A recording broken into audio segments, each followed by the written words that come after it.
Olá, família! Sejam todos bem-vindos ao estudo diário das Escrituras. Ontem nós estudamos Jacó, capítulo 2 até o versículo 10. Então hoje vamos dar continuidade aqui do versículo 11 em diante. Lembrando que aqui Jacó ele está falando contra o pecado do povo, ele está falando contra o orgulho, tá bom?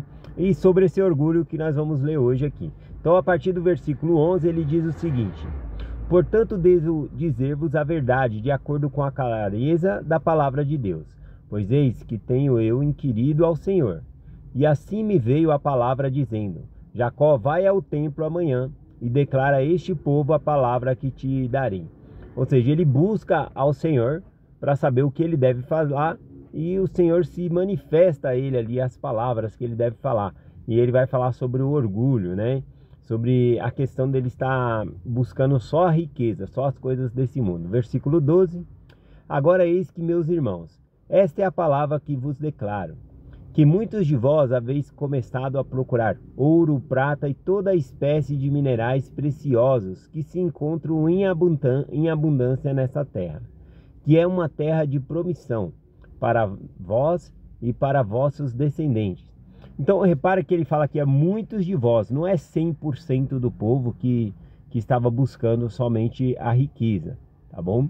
E que Deus ele criou realmente coisas belas e preciosas.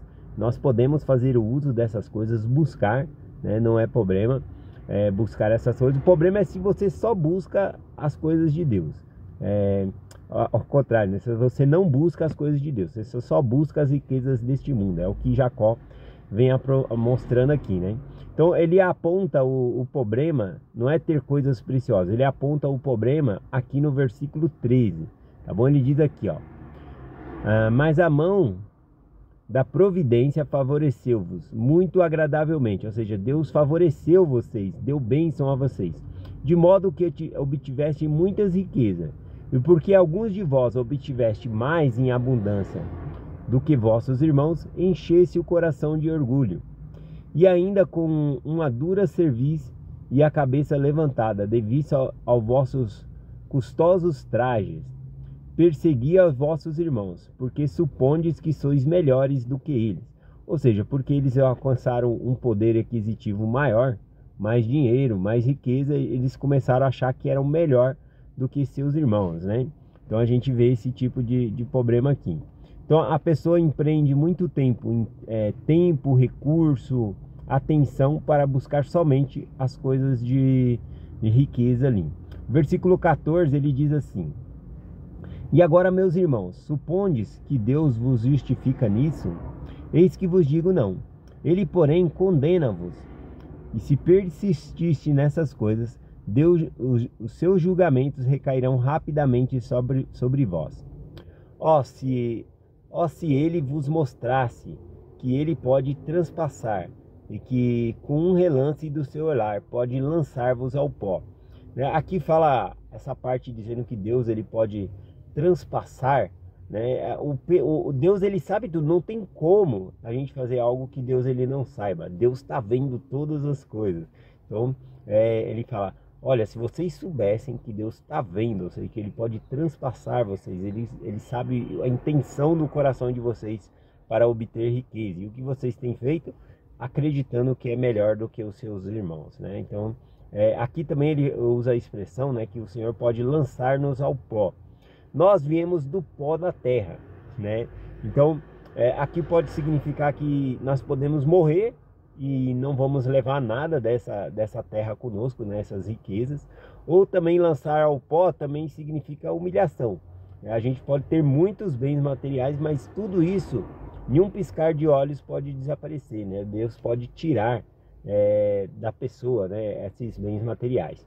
Ele continua aqui no 16 em diante: se ele vos livrar desta iniquidade e abominação, se eles escutassem as palavras de seus mandamentos, e não persistissem no orgulho de vosso coração, que vos destrói a alma. Bom, aqui, né, a gente vê que por não escutar a palavra de Deus, né, então ele fala: se escutasseis a palavra de Deus, né? A palavra de Deus é o remédio. Nós precisamos ouvir a palavra de Deus para nos corrigir, assim como Jacó está corrigindo aqui o seu povo. Qual que é a solução? para esse problema. Está aqui no versículo 17 e o versículo 18 a solução do problema, né? A solução não é dar o dinheiro para todo mundo, né? Não é isso, né? O problema não é o dinheiro. Como Paulo, né? Paulo ensina em 1 Timóteo, capítulo 6, versículo 10, se eu não me engano, né?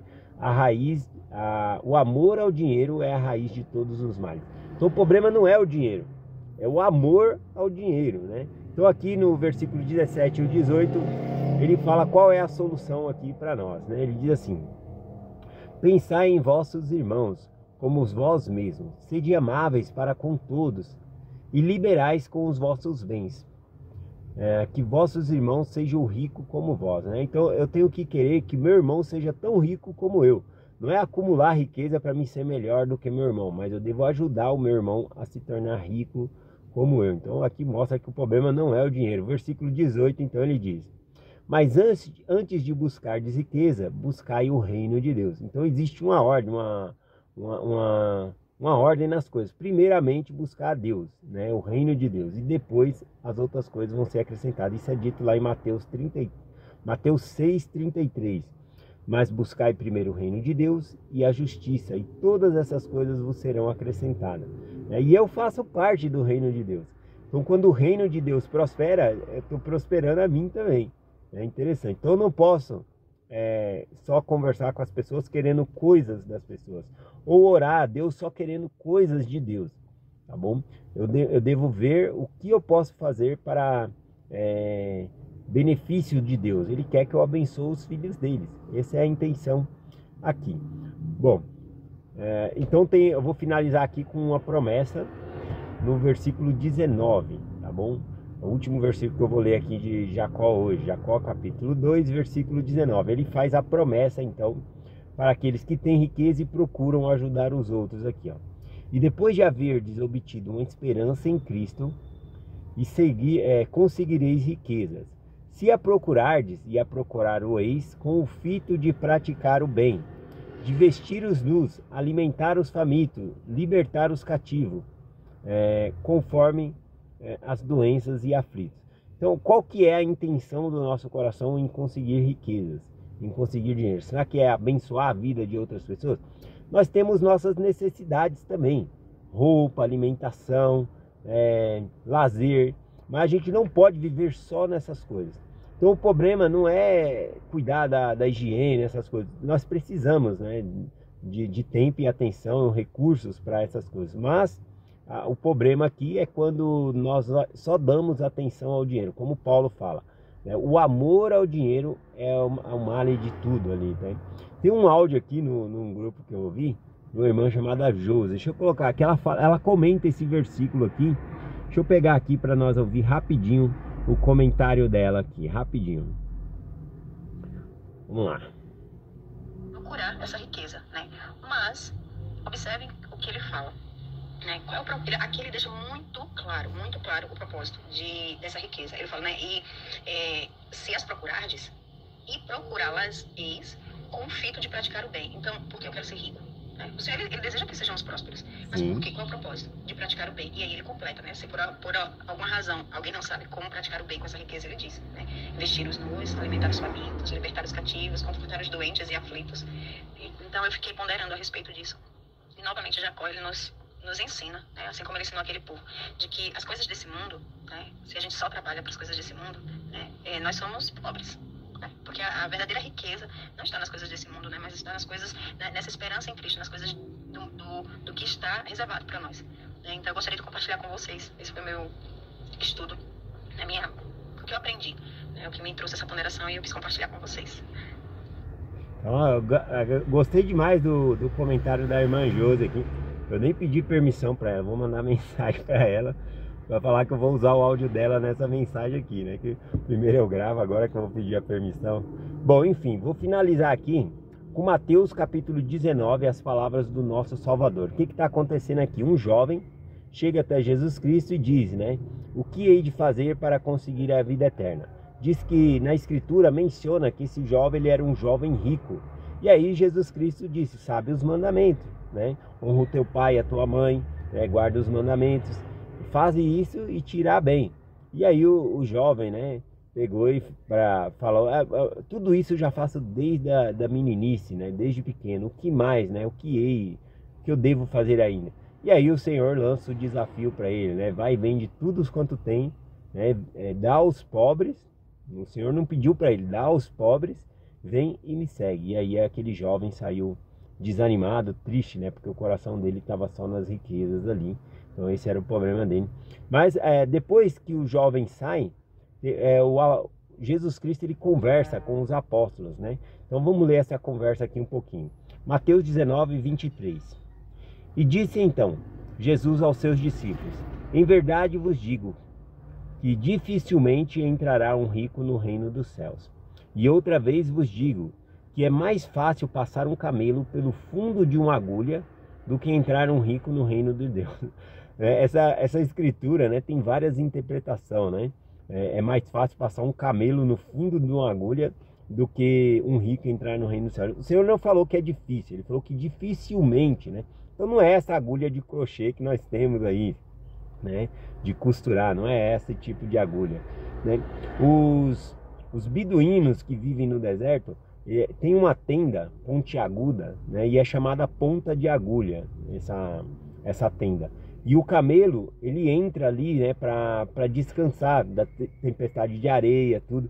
Então o que acontece?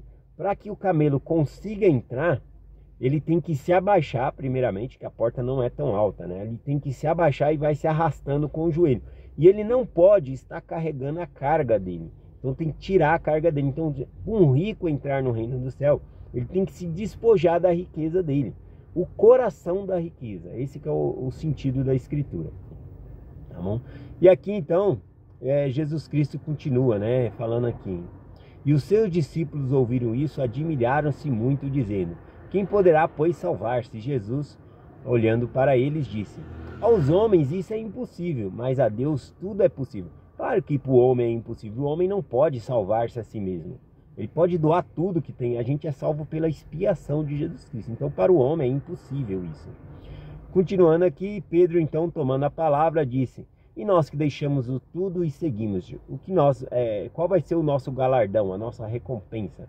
E aí então Jesus Cristo fala, né, que eles vão ganhar 100 vezes mais e a vida eterna. Está aqui no versículo 29. Ó. Recebereis 100 vezes tanto e herdarás a vida eterna. Essa palavra 100 vezes tanto, o número 10 para o judeu significa totalidade, né? Totalidade, tudo. Então o Senhor fala: vocês vão ganhar tudo. Vocês estão se apegando a esses bens materiais aí? Não, vocês vão ganhar é tudo, né? E a vida eterna é o estilo de vida que Deus ele tem, tá bom? Então vou compartilhar essa mensagem com vocês hoje, finalizando aqui com as palavras de Cristo, né? E é mais fácil um camelo passar pelo fundo de uma agulha do que um rico entrar no reino do céu. Para mim, eu gosto, a melhor interpretação dessa escritura que eu gosto é essa mesmo, que tem que tirar a bagagem do camelo e ele tem que entrar na tenda arrastando, né? É mais dificultoso para ele entrar ali. Nós também não vamos levar esse tipo de riqueza para o céu, mas todos seremos ricos, porque herdaremos todas as coisas. Como Jesus Cristo falou, herdaremos 100 vezes tanto e a vida eterna. É essa a mensagem que eu compartilho com vocês hoje, em nome de Jesus Cristo. Amém. Até amanhã.